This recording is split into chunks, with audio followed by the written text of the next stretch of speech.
But those same elm trees are dying from disease and being replaced by new London plane saplings. There is hope that these new trees will continue a tradition. When Jake isn't using his walker at the gym, he's relying on this motorized wheelchair to get around. It has features like this horn, can connect to Bluetooth, raises him up, and can recline him back. After 3 years of using the chair, Jake's only complaint is that the max speed of 5 miles per hour isn't fast enough. Recently, women have been getting in their cars, noticing that plastic bags have been tied to their windshield wipers. In this situation, predators have been tying plastic bags to the windshield wipers to get the person out of the car so that they have an easier way to attack.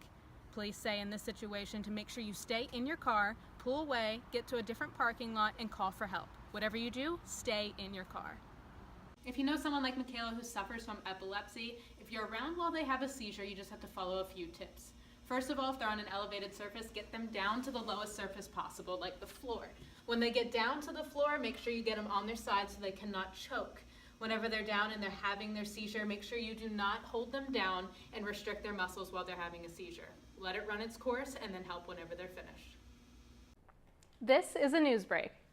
In the news at this hour, cleanup continues following Wednesday's thunderstorm. City officials now say the damage will be worse than first estimated. Hardest hit was in the Boalsburg area, where dozens of homes were severely damaged. Boalsburg residents are now being housed in school gymnasiums across the city. Some temporary trailer housing is also on standby. Elsewhere in Pennsylvania, thousands of homes remain without power following the storm. And the City Power Authority says it'll be as much as a week before all electricity is restored. In other news, Elizabeth Gorham says she has no comment on accusations that a former city council member may have taken bribes while in office. Ex-councilman Ted Kent is under investigation by the state's attorney.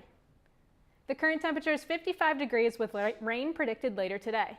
Join us at 6 for more on these and other stories. I'm Mandy Bell with Newsbreak from the area's news leader, WXYZ. See you at 6. Thanks, Andy. The Penn State Federal Credit Union Bank here on Atherton Street was robbed earlier today. The man was said to have entered the building and handed the bank teller a note saying that he had a gun, although no gun was seen at the time of the crime. Police believe that this is the same suspect who robbed a bank in Altoona just 2 weeks ago. In both cases, the suspect is described as a white male in his late 20s and around 6 feet tall with acne scars on his face.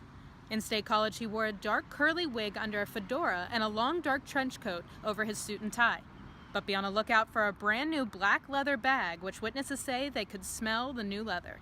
It looked like he had something on his mind. He really just wanted to get some money, but he had a weird look to him. He looked really disheveled and looked like he was doing something or had a big master plan and something was about to happen, so I just tried to protect myself and get out as soon as I could.